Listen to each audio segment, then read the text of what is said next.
If you can hear me, please let me know because my computer says that I am broadcasting. Is that correct?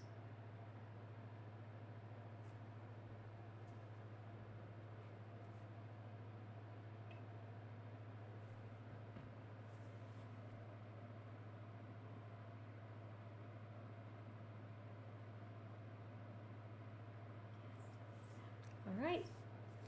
Okay, friends, I see on my phone, because I'm trying to monitor that you can hear me and that we have closed captions, and it looks like we are live, so I can turn my phone off now and we can get started. Welcome. Let's see who's on here. I appreciate you tuning in this holiday weekend. I know it's Canada Day on July 1st for our northern friends, and it's 4th of July weekend for us here. So I don't expect us to have a huge crowd because everybody else is barbecuing and goofing off, but I am sewing today, and I will be having a good time with my family tomorrow. Awesome. So everybody can hear me. And let's see where everybody's from. So I see that Sandy's here, and I see we have friends from Indiana, from Quebec, and we got a lot of friends out there joining us today. Okay, so today it's 2 o'clock. It's 2:01 now. I'm going to make this short and sweet, but I am going to give you lots of opportunities to ask questions, and I'll stop and look. And so as you can tell behind me, I have the ones that we have finished so far. We started with a basic Dresden. We did that 4 months ago, so this is lesson 4 in the Dresden series. And so let me go over what we're going to be doing. We also did the Black-Eyed Susan block, which is this partial, and we did a California Poppy, which is right on this side of my head. And so now we're ready for the next one. Say hi to each other, post any questions that you might have, and let's go ahead and get started. Okay, so now you should be able to see my hands, and let's talk about what I'm going to be using today. I'm going to be using a sheet of parchment paper. That's just a good old-fashioned parchment paper like you have in your kitchen that you would put on a cookie sheet. I have a handout that has the template for the sunflower leaf, and it also tells you the supplies. 4 jelly roll strips. So if you have your 4 jelly roll strips, you're going to cut these jelly roll strips into 3.5-inch lengths. So I just took my big long jelly roll strip and I cut these into 3.5-inch lengths. So these are 3.5 by 2.5, and I just made a nice big stack.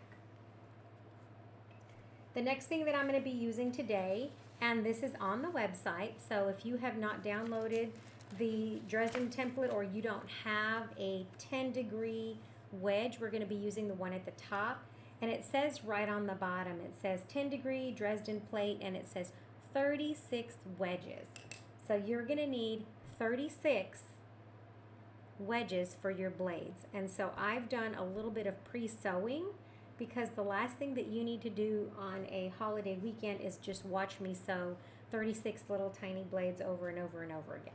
Okay, so those are the supplies. I also have a little bamboo point turner that has a sharp thing, but you could use a scissor, you know, that has kind of a blunted edge like this one.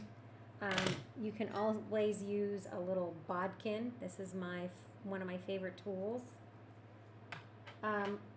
to do this process. If you don't have jelly roll strips, you're fine. You could also use yardage for this project. All you have to do is cut 3.5-inch strips. You could also use fat quarter, so this was a fat quarter slice, because you can cut your pieces out of width of fabric by 3.5-inch tall pieces. And so if you don't have jelly roll strips, a big old stack like I had handy, you could always use a fat quarter and cut yours into 3.5-inch strips. Okay? Does anybody have any questions so far about the supplies? Okay, so we talked about in previous episodes or previous sessions that all Dresdens are circles, which are 360 degrees. And so the angle of your Dresden changes the number of pieces in your block. And so as you can see, this one has 20 pieces because I made this one with the 18-degree blade, which is the one in the middle. So in one of the previous episodes, I made this one. And if you notice, if you look at the entire block, you notice that it is a little over 12.5 inches across. And that is the case because if you notice, this blade is 6 inches. So if you want to know how to adjust the size of your Dresden, then all you have to do is you have to look at your template that you have and you have to adjust the size. If you want your Dresden plate to shrink, you can cut lines off of these templates. And that's the reason why, if you notice, these templates are made with lines. So you have 5.5 inches, right? You have 5 inches. And so you just double that number, and that gives you the approximate size of your finished Dresden plate. So if you wanted to make this Dresden plate in different sizes and you wanted to shrink it down and make it smaller, all you have to do is chop off the tops of your template. And so you can even make it as small as 1 inch would give you a 2-inch diameter Dresden plate. So if you wanted to make a miniature quilt, you could actually use this template. And this is why the template extends down and has a very narrow bottom. Normally a Dresden template has a 1-inch bottom, but this one has an itty bitty tiny 1/2-inch bottom so that you could use it for miniatures if you wanted to. And that's how you shrink a Dresden, right? You chop from the top. Now let's talk about the circle in the middle. The circle in the middle, I have a nice big 3.5-inch circle here. But my hole is actually much smaller because when I made these, I made them like this, and I chopped a little bit off of that circle, and this is what it gave me. The smaller the template down here, the narrower the hole. If I want this hole to grow and I want a bigger center, then I chop from this template from the bottom. And that's what we're going to do today. So today we're going to make a large sunflower block that is the same size as this one, which is a little bit larger than 12.5, just a smidge larger than 12.5.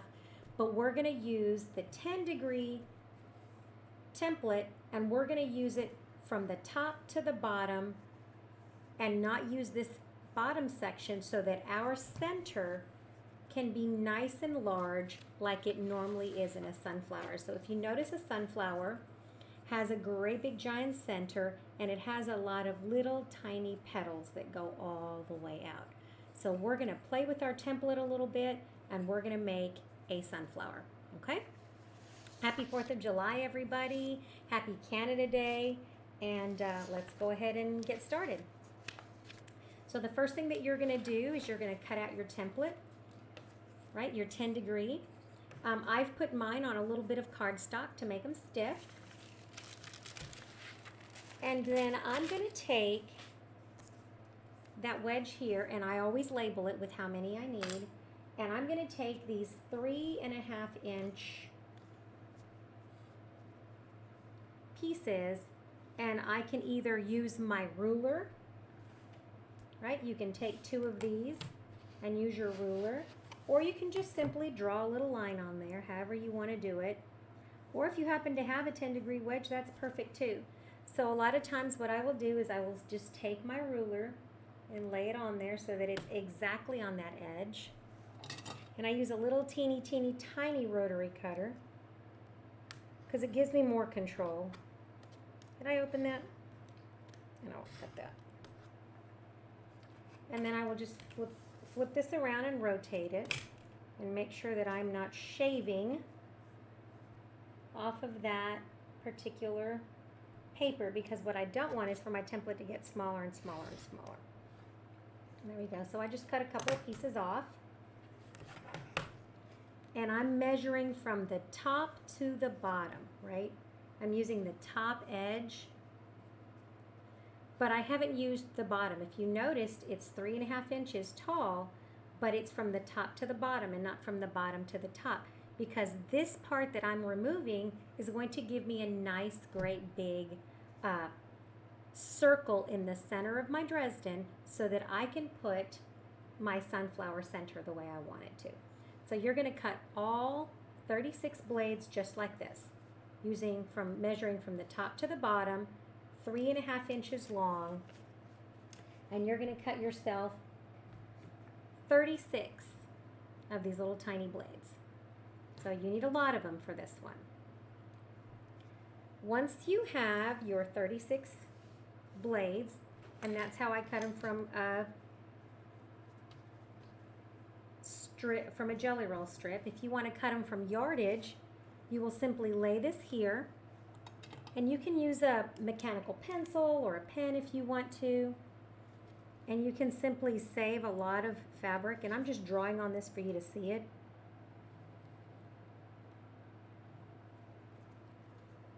And so you would cut these from one side, and you would measure from the top, and you would flip that over and cut it from the bottom side, and then you would flip that up, and you would cut that from the top side, and flip that up. And this is if you don't want to buy a commercial pattern or a commercial blade. And so you see the angles go opposite directions. Then I would just simply take my ruler, and I'm removing that selvage as I cut this first blade, and I'm cutting 2 at a time. I'm simply going like this, lining it up so that I can barely see that line. And this is how you would cut from a piece of fabric that's width of fabric instead of jelly roll strips. So there's more than one way to skin a cat. Use whatever method works for you. This is pretty accurate. And that's how we cut all of our pieces. So you can either use 3.5 inch strips, or you can use jelly roll strips cut 3.5 inches long. Either way works, okay? Does anybody have any questions so far? You guys are good, right? This fabric has been washed and lightly starched. I do not starch very heavy. When you are working with small pieces, I'm going to talk about starch for a second.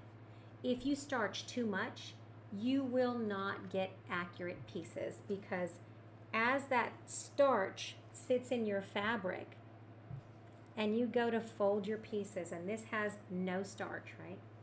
As you take and you sew those pieces together, when you get to a seam and you try to turn that seam to one side, what you will get is seams that are really bulky and they don't lay flat. So one of the things that I do when I'm working with Dresdens, even though it's a bias, is I lightly starch instead of heavy starch, okay? So that's our first step, is cut all of your wedges, 36. And then the next thing that you're gonna do is you're gonna make this little thing that looks like a banner, right? You're gonna take every blade and you're gonna simply fold it in half like this. This is the narrow side. It's hard to tell because this is a 10 degree. And you're going to take the top side and you're going to fold these in half. And you can use a pin if you want to. I don't need to. I usually clip them though and make a little stack. And then I take them over to my sewing machine and I sew a 1/4 inch seam across the top. And the reason I take them all to my machine at once, you can fold them as you go. You don't even have to pin them or take the step, but you're going to want to fold them in half and sew a 1/4 inch seam across the top. And that's what I've done here. All right, so they're just strings, saves a lot of thread. You just feed them into the machine over and over and over again. Then the next thing that you're going to do is you're going to heat up your iron, and without steam, no steam at all, just a hot, dry iron, you're going to press all of these little guys. But before you press them, you have to trim the seam. And so let me show you what I mean by that. So here's my little seam. It's a 1/4 inch across. I sew from the open side to the closed side to reduce the risk of that little seam popping open right there. And then I'm going to take a little sliver trim to reduce the bulk, because this is going to be the point of my Dresden. So I'm just going to take really quick and just give it a little chop, just like that. And I'm going to reduce the bulk inside that. But don't cut into your stitching. Just trim the excess, right? Once you do that, you're ready for the next step, which is to turn these around. And so I literally just pop my finger in them like this. I lay my hand on the seam allowance and I flip. And I do that over and over again. This is a great thing to do when you're watching TV. Have these in a basket, sew up a bajillion of them, and then just flip them around, right?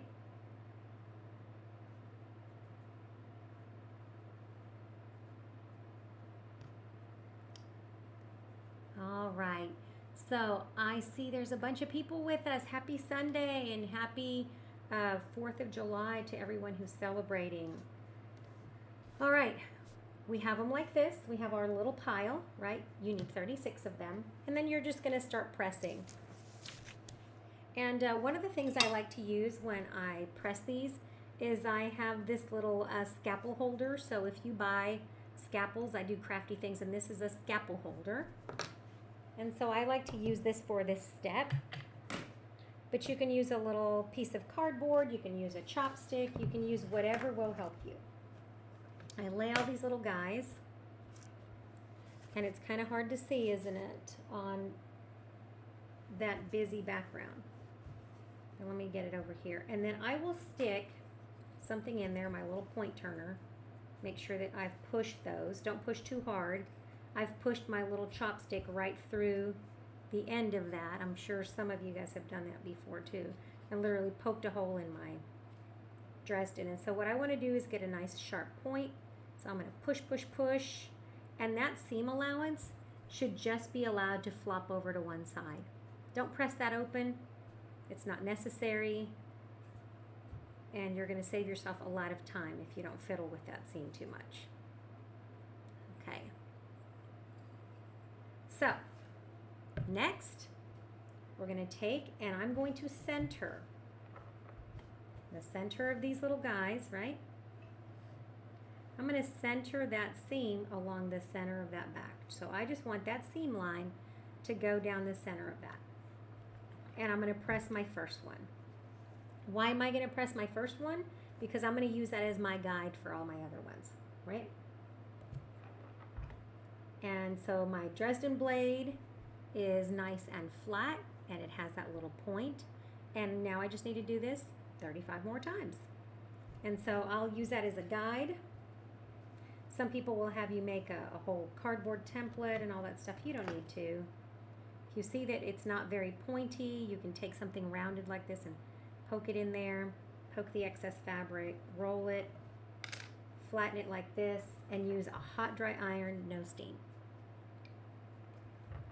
You do that, and once you have a nice little stack of these guys ready to go, let me pull this out, then you're going to sew them in pairs. I'm going to review that from before, and let me say that again. You will sew these in pairs. So whatever order you decide to put them in, you can lay them out. Let's just say I want mine to look like this.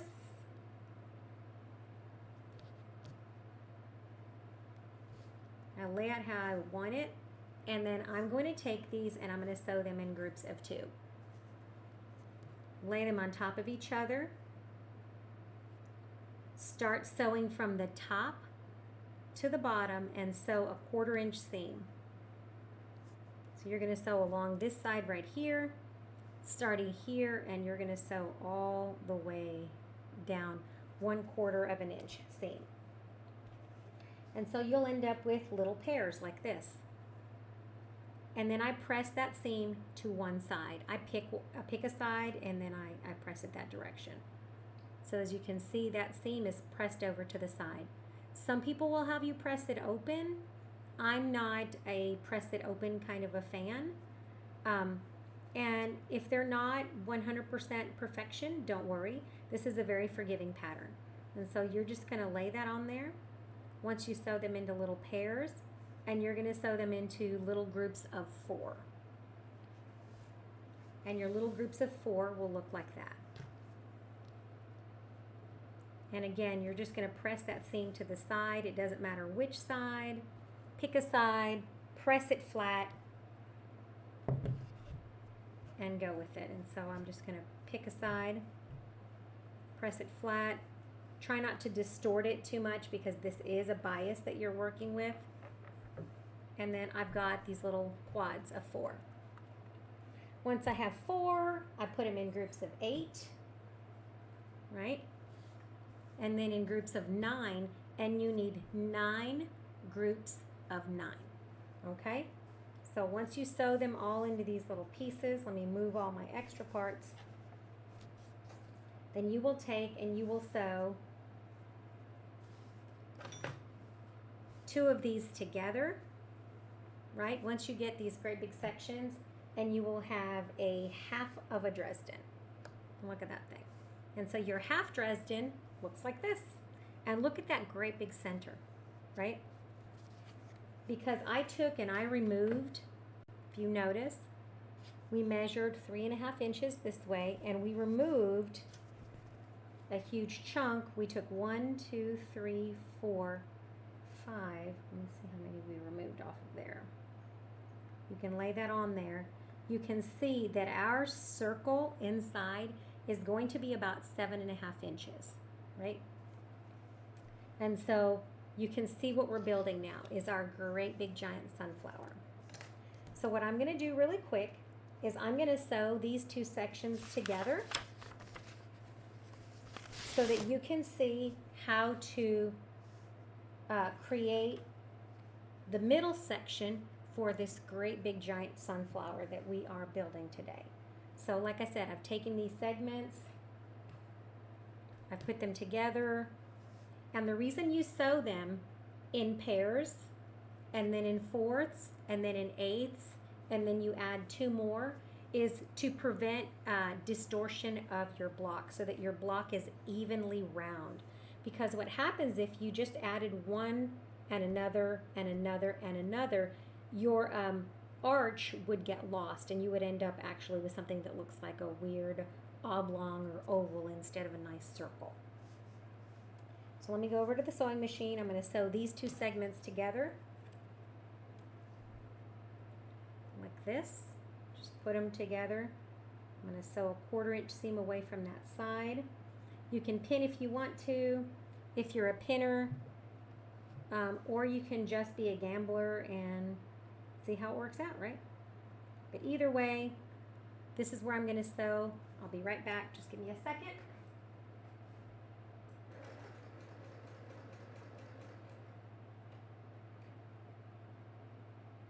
So what's everybody doing this holiday weekend?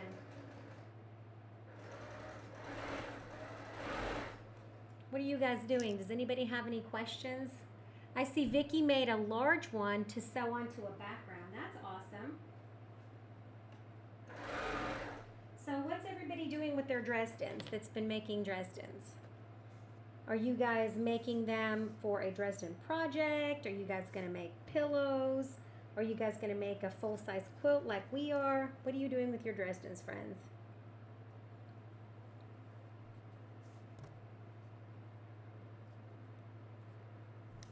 Right, you take the 2 halves, you join them together.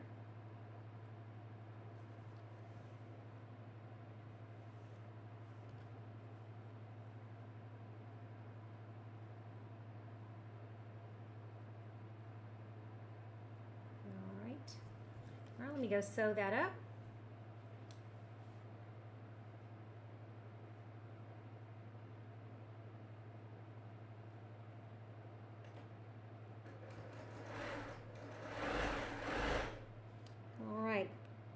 Do as I say, not as I do. I just shoved a pin in my mouth while I was sewing. Don't do that. I poked myself in the tongue. Not a good idea,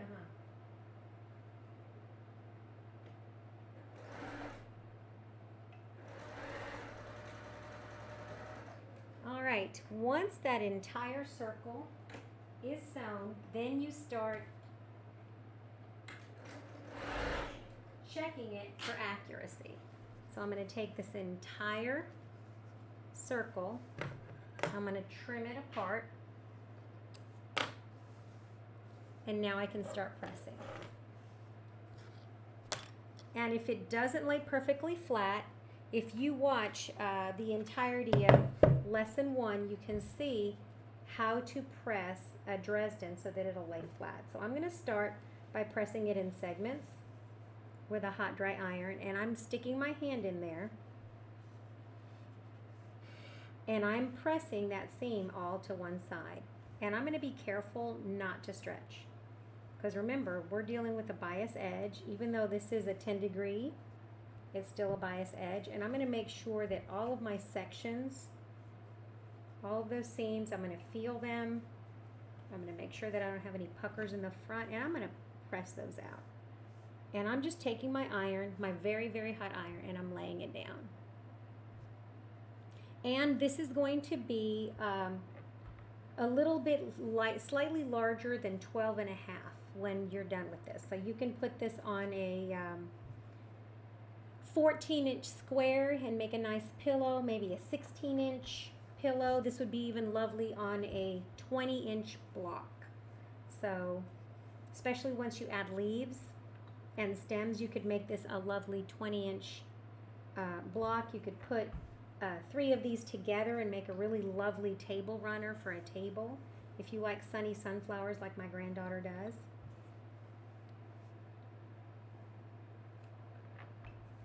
If you want to make it small, remember what I said, you would use a little tiny template, and I have Dresden plate blades in every size. As a matter of fact, I have a template that's very, very small, and I'm going to be making it. I have this tiny wedge right here, and this is an 18 degree, and it makes little tiny Dresdens that are only like 4 inches across. And so I'm going to be making a few of those to put on one of my granddaughter's overalls that she has, right on the pocket. All right, so we're getting there. It's looking pretty flat. Like I said, you have to be careful not to stretch, so I'm not pulling or tugging on it. I always take it easy with my fabric. The rougher you are, the more that it'll distort on you. And so I'm almost done pressing this entire thing. I just carefully roll it. Doesn't look like I have too many boo-boos in there. That's happy, right? Happy times when you can get it to lay nice and flat. And I always press from here down along that stitch line because that has the least amount of stretch. Okay, so let's look at it now. And because of the number of wedges, you're going to get a little bit of distortion. Do you see that? I've got a little bit of wobble. You see that in my thing? And a couple of these are not laying flat. In order for those to lay flat, I need to tighten the angle on a few of these blades. And I showed you guys how to do that before, but I'm going to do it again. So there's a couple of these blades that look fat. Maybe I was in a hurry when I was sewing, probably was. And so I'm going to mark the ones that I'm going to sliver down. So this one here is kind of fat. As I visually inspect it, this one here looks kind of fat. Well, maybe we won't call them fat. We'll just call them fluffy, okay? A couple of these are looking fluffy to me. And so I'm going to mark all the ones that look a little bit fluffy, and I'm going to try to go equidistant around my template to take out any fullness. That also could have been caused, some of my fullness could have been caused by how I cut my template. If I veered off course a little bit with my ruler when I was cutting and made them a little fatter on the bottom than they needed to be, that can happen. And so nobody's perfect. And so that's kind of why I like live streaming, because I'm not editing out any of my mistakes, right? So Teresa's gonna do a garden quilt. Me too. Okay, so this one looks pretty good. Like I said, there's a couple of places where it's full. So I'm gonna go and I'm gonna take a few seams and make them skinnier. And how you do that is fold that in half and bring it in at a slight angle and take a slightly bigger seam. And I'm going to do that in a couple of places and see how it lays.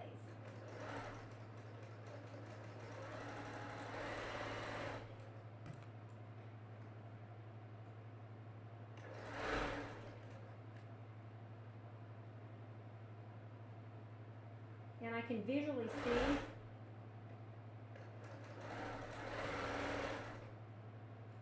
a couple of my places where it's too chunky.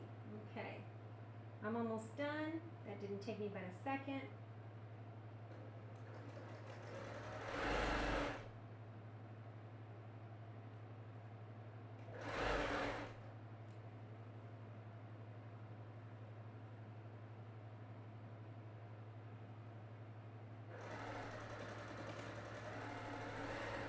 All right.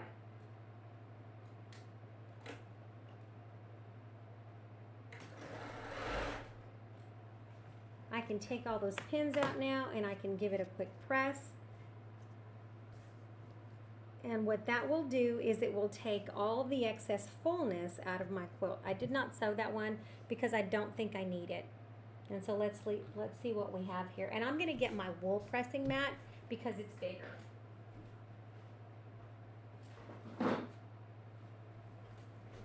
So I'm going to use my wool pressing mat because it's a little bit bigger and it'll allow me to lay this so that it lays nice and flat. Okay, so let's go ahead and take and give this one last press. Make sure those seams are flipped correctly and see how she's looking, right? And she's looking pretty good on this side. Looking pretty good over here.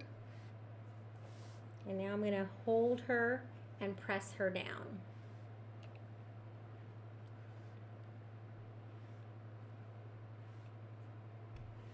And this is very easy to fix. A lot of people struggle with Dresdens because they can end up really wobbly. And like I said, especially if you're using a paper template like I did. If you're using an acrylic template, they tend to be a lot more exact and require less fiddling. But if they're not perfect, it's okay. Nobody's perfect. Look at this. It's pressing down really well and it's looking really, really flat. Okay. I'm going to raise up my camera so you can see it from a distance. And there is my sunflower Dresden. And look at how big the middle of that is. It's very big and I like that, right? And so that is, this is a 12.5-inch ruler, and so that one is a little bit bigger than 12.5 inches. It has just a smidge on the points. And so every Dresden that you will make using these 3 blades, if you make it from this edge to the center, will give you the same size, okay? And if you want them to be smaller, you will cut your pieces from the middle to the wider side, from the small to the wide, from the narrow to the wide. And so this is my giant sunflower. But what am I going to do with this big fat middle? The first thing that I need to do is I need to have a circle to fill the center, right? And on a traditional Dresden, you see a circle that looks like this. But today we're going to need a giant, giant circle. And so the first thing that you're going to do is you're going to measure your center. And in this case, my center looks like it's 6 and about 3/4 in that direction, right? And it looks like it's about not quite 7, so 6 3/4 off this direction. And so I will make sure that my circle is nice and flat. And so I'm going to find a piece of fabric that's at least 7.5 inches, right? So I want a 7.5-inch circle. So what I did is I made a circle with my compass that was 7.5 inches, and I took, and I couldn't make up my mind, right? I had 2 colors of fabric for the center. I had this one, you see how it has little seeds and it's brown? And then I had this one, that looks like it has seeds as well. And I couldn't make up my mind. So what I did is, instead of cutting a great big circle, I put it together and I made a checkerboard. And then once I made that checkerboard and I found the center, I drew the circle that I wanted, and I took a piece of interfacing, and this is interfacing, and so I stitched it down, and now I'm going to cut this off. I've stitched it all the way around so you can see.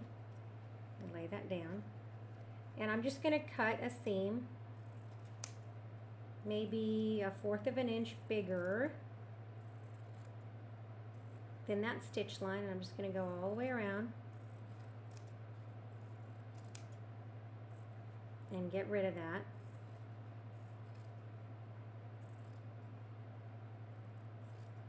And then I'm going to cut little tiny clips in my curves so that they lay flat.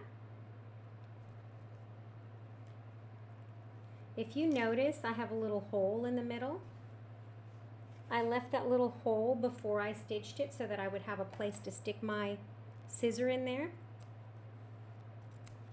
and give it a cut without cutting what's on the front. And this is so I can turn it.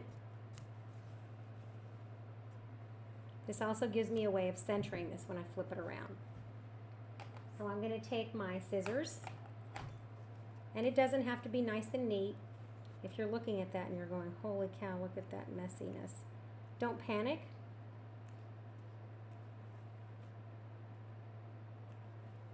And you're just going to clip it about every couple of inches, and that will keep you from having a wobbly circle. So it'll allow that circle to be nice and round and flat.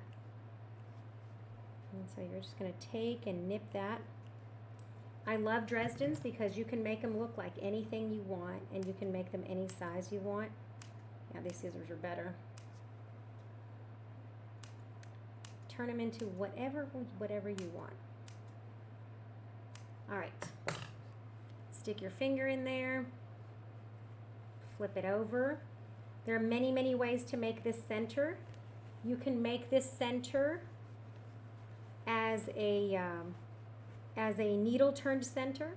You can make this center with fusible applique, or you can make the center like this. This is the method of smooth edge, and I'm just sticking my finger in there. I'm going all the way around. And if you notice, most people will tell you to put the bumpy side to the outside. I have the bumpy side, or the glue side, to the inside, because I want my center, and this is my center now, I want my center not to have any glue on it, because I want to be able to hand stitch this down all the way around and make it really nice. So I'm going to take a piece of parchment paper so as to not make a mess, and then I'm going to give this a little press. And I think I like my decision